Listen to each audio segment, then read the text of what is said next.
Hello students and welcome back to another video lecture of electrostatics. हम लोग electrostatics में भी बहुत सारा पढ़ चुके हैं। हम लोगों ने सबसे पहले पढ़ा कि चार्ज क्या होते हैं, चार्ज की प्रॉपर्टीज क्या होती है। उसके बाद हमने पढ़ा कि चार्ज पर क्या लगाता है, फोर्स लगाता है। उस फोर्स को समझने के लिए हमने एक टॉपिक बहुत अच्छे से पढ़ा जिसका नाम था कूलम्ब्स लॉ।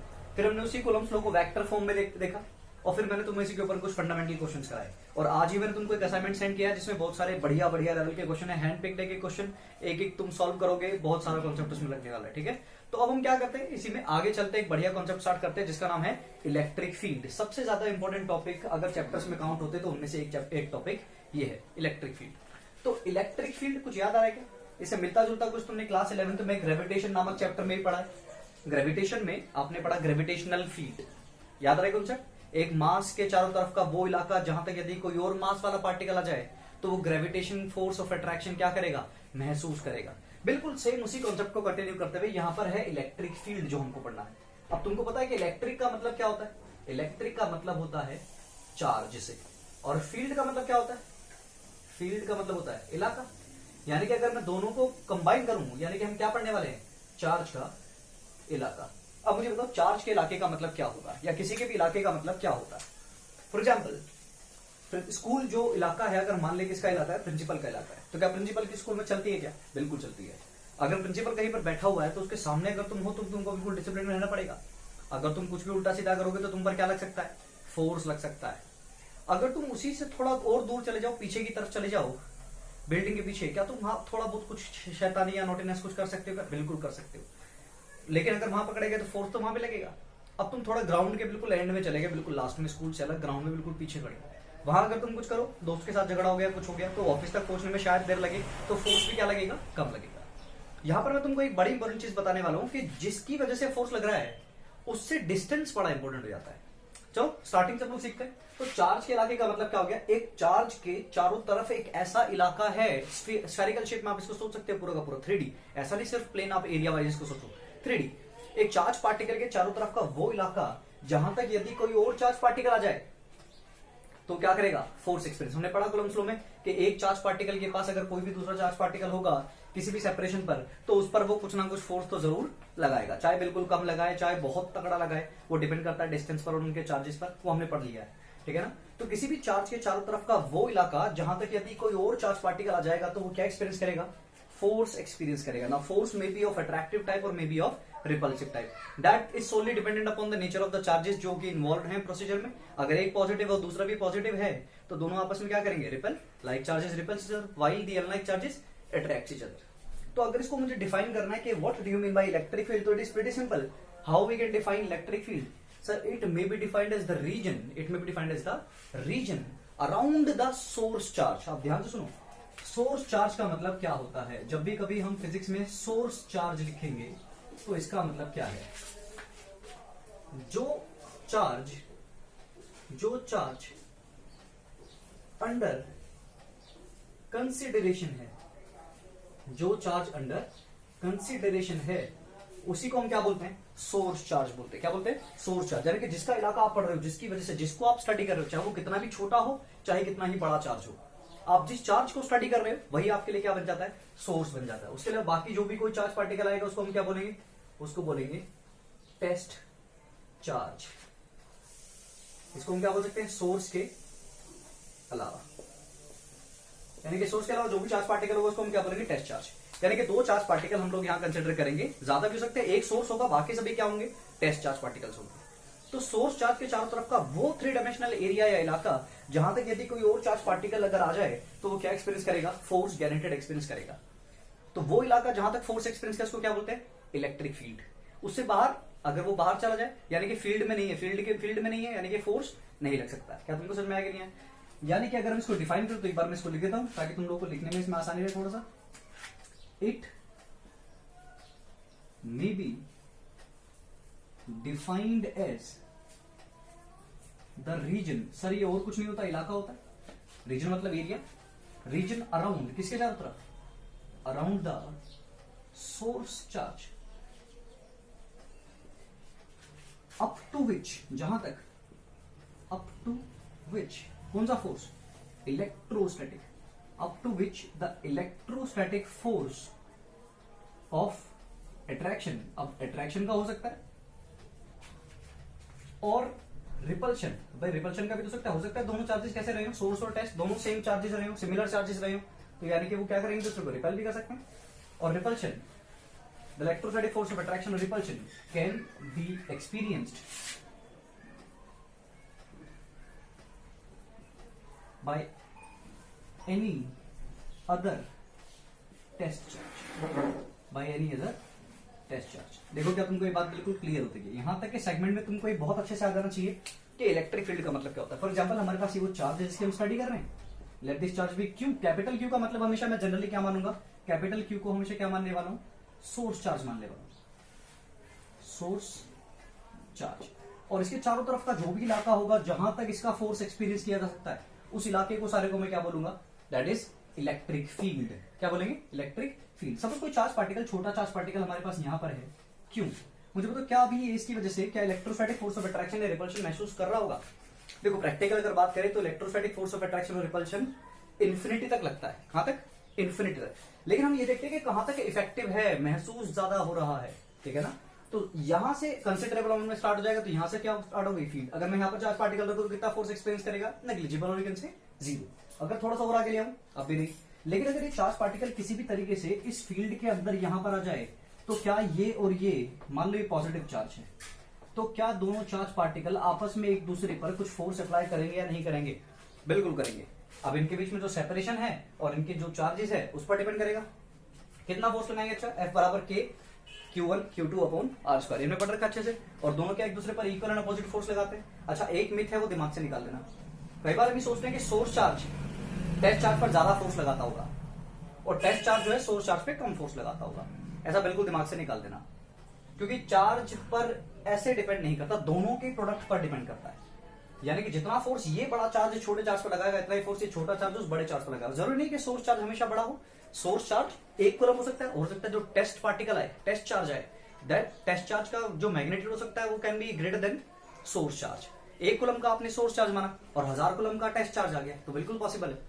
तब क्या 1000 कूलम वाला ज्यादा फोर्स लगाएगा इस पर, बिल्कुल नहीं सर। दोनों चार्ज पार्टिकल्स आपस में एक दूसरे पर फोर्स लगाते हैं जो कि इक्वल एंड अपोजिट होता है। And this is something that we have proved in the previous lecture, जिसमें था Coulomb's law in vector form. याद आ रहा है क्या कुछ? दोनों फोर्स, एक न्यूटन थर्ड लॉ वैलिड होता है यहाँ पर, equal and opposite, equal and opposite. ये कैसे फोर्स होता है Coulomb's law? This is central force, ये लाइन ज्वाइनिंग पर लगता है दोनों पर, ठीक है ना, सेंट्रल फोर्स है। ठीक है, तुम इसको यहां तक अच्छे से समझो कि इलेक्ट्रिक फील्ड का मतलब क्या हो गया सर, एक सोर्स चार्ज के चारों तरफ का वो इलाका जहां तक यदि कोई और टेस्ट पार्टिकल आ जाए तो वो क्या एक्सपीरियंस करेगा, फोर्स एक्सपीरियंस करेगा ही करेगा। It may be defined the region around the source charge up to which the electrostatic force of attraction or repulsion can be experienced by any other test charge. Note it down. Okay, so electric field क्या होता है ये हम लोग को समझ में आ गया अच्छे से कि what do you mean by electric field, ठीक है। अब हम पढ़ते हैं इसमें एक important topic, electric field strength हम इसको बोल सकते हैं, इलेक्ट्रिक फील्ड इंटेंसिटी बोल सकते हैं, या फिर कुछ किताबों में इंटेंसिटी ऑफ इलेक्ट्रिक फील्ड भी हम इसको बोलते हैं। ये इसका सिंबल है, कैपिटल लिखने का, उसके ऊपर वेक्टर बना देंगे, यानी कि ये बात तो पता लगी जो भी है ये वेक्टर क्वांटिटी है, यानी कि it has both magnitude as well as direction.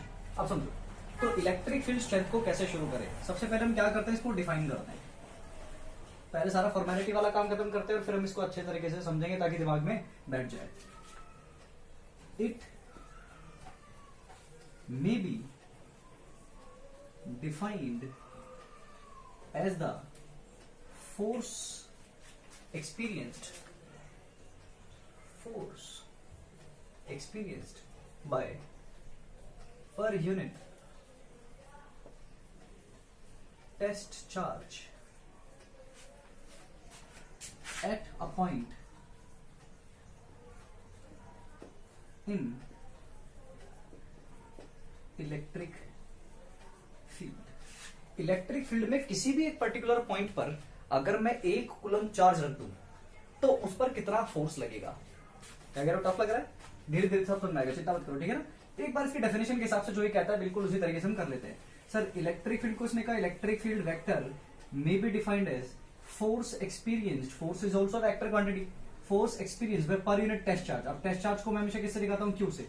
और सब टेस्ट चार्ज का सिंबलाइजेशन करने के लिए मैंने इसके नीचे सफिक्स में पैरों में एक नॉट लगाना और शुरू कर दिया। अब चार्ज है स्केलर क्वांटिटी, इसलिए इसके ऊपर वेक्टर नहीं लगा रहा हूं, ठीक है ना। Electric field is a vector quantity, force is a vector quantity and Q not is a scalar quantity. तो ये बनकर आ गया कुछ फॉर्मूला किसके बारे में, इलेक्ट्रिक फील्ड इंटेंसिटी या इलेक्ट्रिक फील्ड स्ट्रेंथ कह लो या फिर इंटेंसिटी ऑफ इलेक्ट्रिक फील्ड कह लो। Force per unit test charge, force per unit test charge, force per unit test charge, force per unit test charge. इसको बैठा लो दिमाग में अच्छे से। अच्छा जल्दी से एक दो छोटी छोटी बातें इसके बारे में और बताओ। इसकी यूनिट बता सकते हो क्या मुझे? फोर्स यूनिट क्या होती है? न्यूटन। और चार्ज की यूनिट क्या होती है? कूलम। यानी कि इसको हमेशा किसमें मेजर करेंगे? न्यूटन पर कूलम में मेजर करेंगे। किसमें? न्यूटन पर कूलम में, ठीक है ना। इसका डायमेंशनल फॉर्मूला तो मुझे बता सकते हो क्या? ठीक है, वीडियो के जस्ट बाद तो मुझे इसका डायमेंशनल फॉर्मूला जरूर बताना कि what will be the dimensional formula, dimensional formula for electric field intensity, electric field intensity, ठीक है। ये मैं याद रखूंगा, तुम वीडियो के जस्ट बाद मुझे बताना कि इसका डायमेंशनल फॉर्मूला क्या आराम से निकाल सकते हो। अच्छा चार्ज का डायमेंशनल फॉर्मूला कैसे निकालोगे? ठीक है ना, charge is not a fundamental quantity, fundamental quantity होता है करंट, करंट का क्या होता है? ए। अब मैं जानता हूं कि आई किसके बराबर होता है? Charge upon time. कितना चार्ज पास कर गया अपन, कितने टाइम में कर गया। तो यहां से चार्ज की तुमको चाहिए तो क्यू बराबर कितना हो जाएगा? I T. आई का सिंबल क्या होता है? एम्पियर। एंड टाइम का सिंबल क्या होता है? टी। यानी कि याद रखना, कभी भी सिंबल तुमसे पूछे किसका? क्यू का, चार्ज का, तो चार्ज का हमेशा डायमेंशनल फॉर्मूला होता है एटी। चार्ज का डायमेंशनल फॉर्मूला क्या होता है? एटी। तो इसको यूज करना मुझे बताना, आप तो हो ही जाएगा, बहुत इजी है, ठीक है ना। तो हम लोग आगे बढ़ते हैं। अब ये तो रही सिर्फ इसकी डेफिनेशन वाली बात। डेफिनेशन हमको बहुत अच्छे से समझ में आ गई, इसमें कुछ समझने वाले से कुछ खास है भी नहीं। असली बात है इसके कॉन्सेप्ट को डिटेल में दिमाग में बैठाने का। समझते हैं। सपोज हमने मान लिया कि हमारे पास क्या है, कोई सोर्स चार्ज है। इसको हमने यही बिल्कुल फिक्स कर दिया, ये अपनी जगह से बिल्कुल नहीं हिलेगा। इसको हमने क्या बोल दिया? सोर्स चार्ज है। क्या इस सोर्स चार्ज के चारों तरफ कुछ एक इलाका होगा क्या? बिल्कुल, इसी को तो क्या बोलते हैं? इलेक्ट्रिक फील्ड, ठीक है। तो मैंने मान लिया कि इस सोर्स चार्ज के चारों तरफ का इलाका है, ठीक है। अब मुझे तो सोर्स चार्ज की वजह से किसी भी पॉइंट पर, फॉर एग्जांपल मैं तुमसे कहूं इस पॉइंट पर, ए पॉइंट पर, जो कि कितने डिस्टेंस पर है? सपोज मैंने मान लिया R1 डिस्टेंस पर, और इसी से कुछ एक और डिस्टेंस मान लेता हूं, सपोज ये पॉइंट बी। पॉइंट बी से सपोज कितनी दूरी पर है? Point B is at R2 distance. तो मुझे बताओ पॉइंट ए पर कितना फोर्स लगेगा एंड पॉइंट बी पर कितना फोर्स लगेगा? कम ऑन जल्दी सोचो। पॉइंट ए पर कितना फोर्स लगेगा और पॉइंट बी पर कितना फोर्स लगेगा सोर्स चार्ज के? फॉर्मूला तुमको आता है के Q1 Q2 upon R square. बोलो आंसर क्या है? अगर तुम्हारा कुछ आंसर आ रहा है तो गलती आ रहा है, ठीक है ना। समझो, किसी भी पॉइंट पर, पॉइंट क्या होता है? किसी भी स्पेस में कोई एक लोकेशन है, कुछ है नहीं वहां पर, लोकेशन है। तो सोर्स चार्ज की वजह से किसी पॉइंट पर कोई फोर्स नहीं लगता। समझो, कुलम्स फोर्स जो है या इलेक्ट्रोस्टैटिक जो फोर्स है वो दो चार्ज के बीच में लगता है, एक लगाने वाला दूसरा कोई लगने वाला भी होना चाहिए। अगर दूसरा है ही नहीं, सिर्फ लोकेशन है, तो क्या ये चार्ज पार्टिकल उस पर फोर्स लगा सकता है क्या? बिल्कुल नहीं। यानी कि एक बात बिल्कुल दिमाग में क्लियर कर लो कि किसी पर्टिकुलर पॉइंट पर कभी कभी फोर्स नहीं लगता, कभी फोर्स नहीं लगता। तो अगर मैं तुमसे कहूं कि इस पॉइंट पर मुझे इलेक्ट्रिक फील्ड स्ट्रेंथ बताओ, इस पॉइंट पर इलेक्ट्रिक फील्ड स्ट्रेंथ बताओ, इसका मतलब तुम फोर्स नहीं बता रहे, फोर्स तो है ही नहीं यहां पर। लेकिन अब इसका डेफिनेशन का पता समझो, force experience by per unit test charge. यानी कि अगर किसी भी पॉइंट पर तुमको इलेक्ट्रिक फील्ड की स्ट्रेंथ बतानी है, अगर किसी भी पॉइंट पर तुमको इलेक्ट्रिक फील्ड की स्ट्रेंथ बतानी है, तो उस पॉइंट पर तुम मान लो कि यहां पर कितना चार्ज है, यहां पर जो चार्ज है इसको तुम 1 कूलम मान लो, हमेशा 1 कूलम मान लेना है नहीं यहां पर कोई चार्ज। मान लो कि यहां पर अगर 1 कूलम चार्ज होता तो इस पॉइंट पर कितना फोर्स लगता? तुम बता सकते हो। Force at A will be equal to कितना? के क्यू, तुमको पता ना, k Q1 Q2 upon R square. ये सोर्स चार्ज, ये टेस्ट चार्ज, अपन कितना होता है? डिस्टेंस का स्क्वायर, यानी कि R1 का स्क्वायर। पता यहाँ पर ये कितना है? 1। तो के Q अपॉन R1 का स्क्वायर, यानी कि टेस्ट चार्ज गायब हो गया।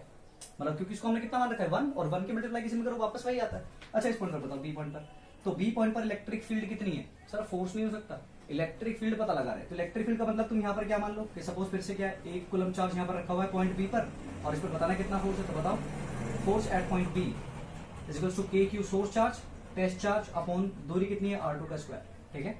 अब ये टेस्ट चार्ज हमेशा कितना मानते हैं? 1। तो टेस्ट चार्ज की जगह अगर मैं 1 पुट करूंगा, 1 की मल्टीप्लाई किसमें करूँ, वापस भी आ जाएगा। तो F is equal to k Q upon R square. क्या तुमको बात समझ में क्या? यानी कि के इंटू टेस्ट चार्ज अपॉन दूरी का स्क्वायर, के इंटू टेस्ट चार्ज अपॉन दूरी का स्क्वायर, के इंटू टेस्ट चार्ज अपॉन, के इंटू सोर्स चार्ज अपॉन दूरी का स्क्वायर, के इंटू सोर्स चार्ज अपॉन दूरी का स्क्वायर। इसमें टेस्ट चार्ज का कोई रोल नहीं होता। क्यों? क्योंकि हमने टेस्ट चार्ज को ऑलरेडी कितना मान लिया? 1 कूलम फिक्स कर लिया डिफाइन करने के लिए। यानी कि इसका मतलब ये है कि किसी भी पर्टिकुलर पॉइंट पर, फॉर एग्जांपल अगर मैं तुमसे पूछूं कि इस पॉइंट पर सी पर मुझे बताओ कि इस पॉइंट पर इलेक्ट्रिक फील्ड कितनी होगी।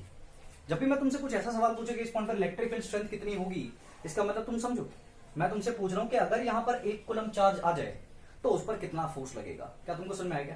इस सब का, इस डेफिनेशन का तुमको सिंपल मतलब भी समझ में आना चाहिए। इस सब का जो कुल मिला के सार है जो तुमको आना चाहिए वो ये है, किसी भी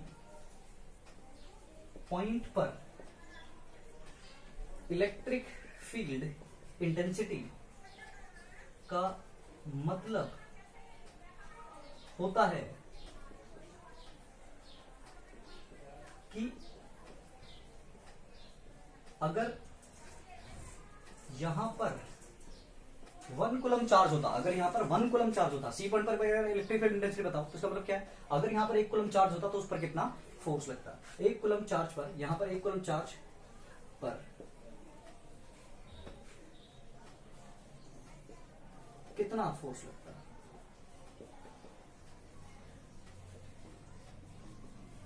वो तो तुमको बात समझ आ रही है क्या? ठीक है, यानी कि किसी भी पॉइंट पर अगर आपको इलेक्ट्रिक फील्ड इंटेंसिटी जाननी है तो उसका मतलब ये होता है कि उस पॉइंट पर अगर 1 कूलम चार्ज होता तो उस पर कितना फोर्स लगता है। अच्छा, सपोज किसी पॉइंट पर 1 कूलम पर कितना फोर्स लग रहा है? 1 कूलम पर लग रहा है 10 न्यूटन, तो बताओ 2 कूलम पर कितना लगेगा? इंटू 2 कर दो, 20 न्यूटन। अगर 5 कूलम होता तो कितना लगता? इंटू 5 कर देता, यानी कि कितना? 50 न्यूटन। क्या तुमको समझ में आ रहा है क्या? यानी कि आपको बस ये पता लग जाए कि 1 कूलम पर कितना, फिर तो चार्ज कितना रखा है वहां पर, उससे मल्टीप्लाई कर दीजिए, आंसर आ जाएगा। समझो, इलेक्ट्रिक फील्ड इंटेंसिटी का मतलब होता है किसी भी पॉइंट पर यदि 1 कूलम चार्ज रख दूं तो सोर्स यहां पर कितना दबदबा रखता है। एग्जैक्ट वर्ड, क्या समझ में आ रहा है क्या? यहां पर कितना दबदबा, कितनी स्ट्रेंथ रखता है सोर्स चार्ज, यहां कितनी स्ट्रेंथ रखता है। और अगर से थोड़ा सा और पीछे चल जाऊं तो स्ट्रेंथ क्या हो जाएगी? कम। यानी कि सोर्स चार्ज का दबदबा यहां पर क्या होगा? कम, क्योंकि डिस्टेंस बढ़ गया। आ रहा है कि नहीं आ रहा है? यानी कि इलेक्ट्रिक फील्ड इंटेंसिटी का मतलब होता है कि किसी भी पॉइंट पर कितना दबदबा है, कितना फोर्स लगेगा हर एक कूलम पर। ठीक है, इसको समझो अच्छे से, आगे स्टार्ट करते हुए। ठीक है,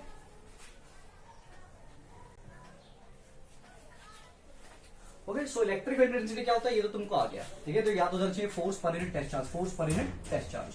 अब फोर्स का फॉर्मूला तो हमको ऑलरेडी आता है, इलेक्ट्रिक फील्ड को एज इट इज रहने दिया और फोर्स की जगह अगर मैं मैग्नीट्यूड की बात करूं से तो फोर्स का फॉर्मूला भी जानता हूं। चलो ऐसा लिख लेते हैं एक बार, अपॉन टेस्ट चार्ज। मतलब फोर्स की जगह k source charge test charge upon दूरी का स्क्वायर, ये किसका फॉर्मूला है? फोर्स का। अपॉन पहले से नीचे क्या है? Test charge. तो क्या टेस्ट चार्ज से टेस्ट चार्ज करेगा? कैंसिल। यानी कि इलेक्ट्रिक फील्ड टेस्ट चार्ज से क्या होती है? इंडिपेंडेंट होती है। सिर्फ और सिर्फ किस पर डिपेंड करती है? सोर्स चार्ज पर। यानी कि अगर मैं इस फॉर्मूले को लिखना चाहूं कि इलेक्ट्रिक फील्ड का मैग्नीट्यूड कितना होता है, तो याद रखो के इंटू सोर्स चार्ज अपॉन दूरी का स्क्वायर, के इंटू सोर्स चार्ज अपॉन दूरी का स्क्वायर। ये दो फॉर्मूले तुमको आने चाहिए। ठीक है, यूनिट फिर से वही होगी न्यूटन पर कूलम, जैसे इसकी यूनिट है न्यूटन पर कूलम। डायमेंशनल फॉर्मूला भी तुम निकाल सकते हो इजीली। ठीक है, ये तुमको अच्छे से आना चाहिए। दो फॉर्मूले तुमको रट जाए, force per unit test charge, force per unit test charge, force per unit test charge. और अगर फॉर्मूला एक्सप्रेशन वाइज बताना तो के क्यू अपॉन आर स्क्वायर। किस किस चीज पर डिपेंड करता है? Depends upon number 1 charge of the source charge. Source charge पर कितना चार्ज इस बात पर डिपेंड करेगा, जितना ज्यादा सोर्स चार्ज पर चार्ज होगा इलेक्ट्रिक फील्ड यानी कि दबदबा भी क्या होगा उतना ज्यादा होगा। सेकंड किस पर डिपेंड करता है? सेपरेशन पर। सेपरेशन ऑफ द पॉइंट, जिस पॉइंट पर आप दबदबा जानना चाह रहे हैं, separation of the point from the source charge, from the source charge. बोलो बात समझ आ रही है? ठीक है। एंड तीसरा किस पर डिपेंड करता है? क्योंकि के किसको समझाता है हमेशा? मीडियम को। मीडियम पर डिपेंड करेगा हमेशा। ठीक है ना, मीडियम। उम्मीद करता हूं तुमको छोटी छोटी फंडामेंटल बातें समझ में आ रही है। इसी के ऊपर हम लोग बढ़िया टॉपिक फिर आगे समझने वाले हैं। ये बिल्कुल दिमाग में अच्छे तरीके से क्लैरिटी के साथ बिठाओ। अगर किसी को भी डाउट आता है मुझसे पूछ लो। ठीक है।